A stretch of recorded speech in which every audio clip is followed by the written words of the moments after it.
Welcome back to the Weekly YouTube channel. I'm your host, Owen, and today we're going to be breaking down the most anticipated game in college football this upcoming weekend when Washington faces Oregon, the number 7 overall team facing the number 8 overall team, a battle of the Pac-12 to see which one of the teams really have national championship potential. Now, just to be upfront, I am a Washington Huskies fan. I've been a fan of them since the 2015 team with Jake Browning and John Ross. However, I'm able to step back and put my NFL draft cap on and look at this objectively. And I have looked at it, and I really do think that I can predict and see who's going to win this game.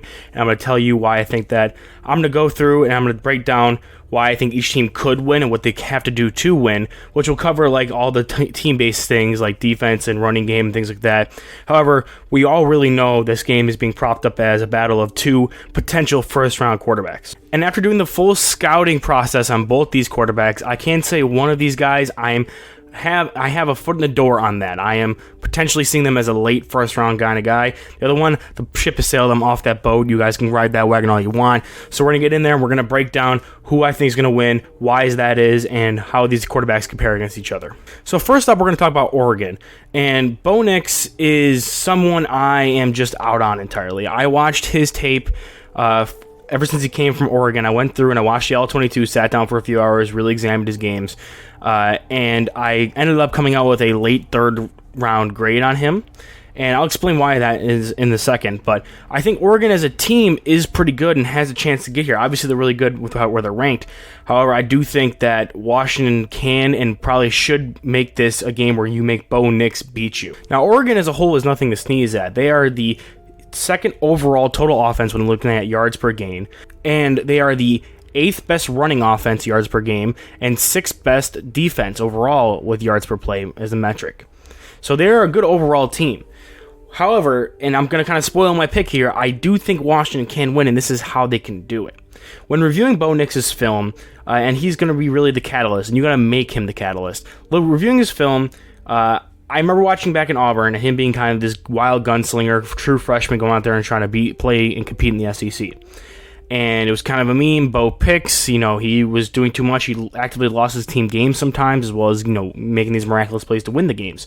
However, ever since coming to Oregon, they kind of reverse course and corrected for that by making it a lot more design plays, short screens to the receivers, short to intermediate range, and Bo really is just playing within a system that maximizes his ability to use his velocity in the short to intermediate range. From the 20 in, he can really hit those outs and crossers and things like that with good velocity and fit it into tight windows, while also minimizing the amount of turnover-worthy plays he commits and not really allowing him to stretch the ball downfield as much in the game and make plays off script by scrambling.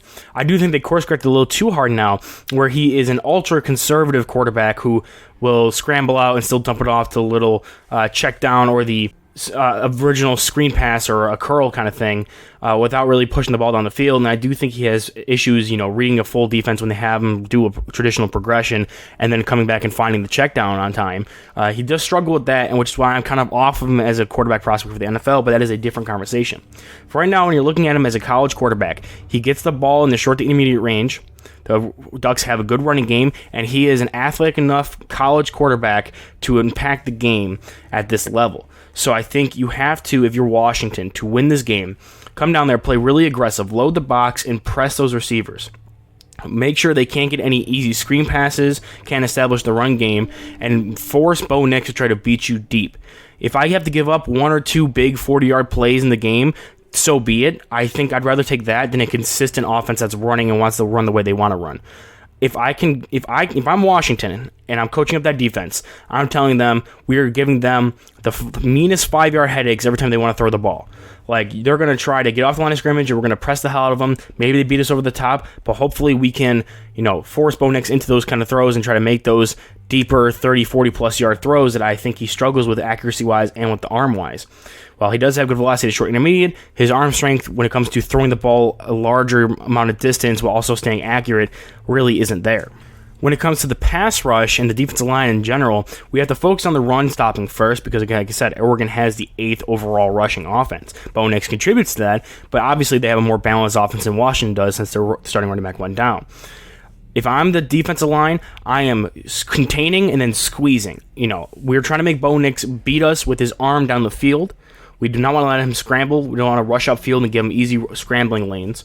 And we want to be able to first keep him in front of us and then slowly collapse that pocket. And with Brendan Trice, you should be able to effectively get some pressure on him, even if you're not going full out, selling out for the pass rush kind of thing.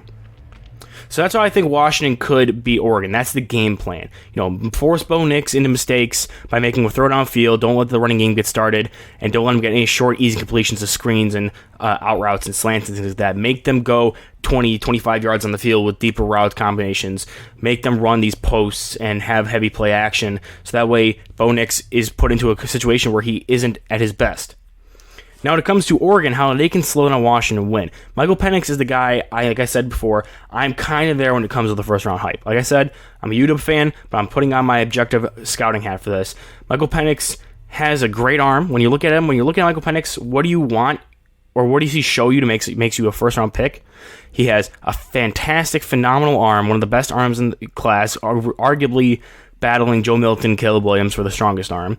He has some mobility. Now, granted, I'm not sure if it's the best mobility. I thought it'd be a lot better when I first went to watch him. And watching Washington games, usually you just see the spotlighted random scramble, and you're like, oh, wow, he's athletic. But when you're going back and reviewing the tape, he doesn't really utilize it all that much, and he seems kind of slower when you look at the All-22 compared to the defenders he's trying to run away from. I don't know if it's because the injuries he sustained. I didn't force myself to suffer and watch Indiana football at all, or the tape, let alone that. So I don't know if he was a better athlete before the injuries, and if the injuries are just catching up to him and he's not allowed to, his body doesn't allow him to move that great. He's still a decent athlete when it comes to a college quarterback. So I do think he can't hurt you with his legs, but I think the main selling point is he's moderately athletic with a strong arm and hits that deep ball, and he's run a successful offense each year he's been at Washington with the actual supporting cast. He does have one of the deepest and best wide receiver cores, and as well as some really good play calling when it comes to his offensive coordinator. If I am Oregon, I am coaching on my DBs all this week and last week. They had the whole week off for this. Hey, we need to have great communication. In the game against Oregon State last year, Penix struggled. And it was because the safeties and the corners were able to play deep off coverage, cover 4, cover 3, deep cover 2, and they were able to communicate and pass off routes and not give Penix the easy over-the-top throw, where a lot of quarterbacks couldn't make those throws. Penix can. That's why he's a first-round prospect, or a late first-round prospect in my eyes. Penix can hit those deep throws, those posts, those seams, those 9-go routes. He can hit all of those, so you can't give him any room. You need to stay on top of your communication and force him to dink and dunk you to death. You have to make sure that he is not able to get those big chunk plays, because that's where he is better at. Where Bo Nix excels in the short to intermediate game, Michael Penix excels by hitting with the deep ball and then finding the intermediate throws between them. So they're not one of the better running offenses. Michael Penix likes to take shots deep, so what you do is you give them, the underneath stuff. You make them dink and dunk. You make them try to beat you with their running game, which I doubt they'll be able to. So if you're Oregon, there's a very simple way to win this, but it's going to be hard to try to communicate it with how much talent they have as a wide receiver and how much you have to coach your DBs up for. So I think it should be an interesting game. I do think it'll be a close game, similar to how last year when number 25 Washington beat number 6 Oregon.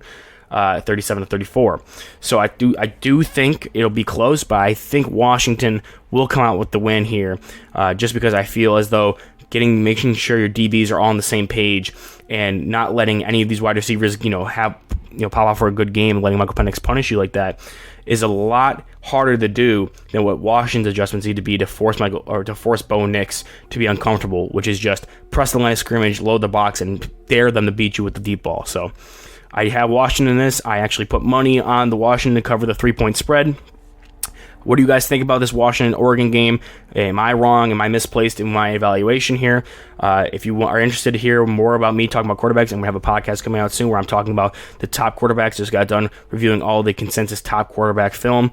So I'll be having a podcast coming out soon where I'm just discussing that for about half an hour. So if you're interested in that and more seeing how I look at these guys in a more NFL context, then stay tuned for that. But right now, it's going to be a battle of two of the better quarterbacks in the college football scene and two of the better teams in the Pac-12 who are looking to press for the national championship. So one of these teams is going to make their chances a lot better after this week and may even vault themselves into the top 4. So if you enjoyed this, like, subscribe, and I'll see you soon with some more content.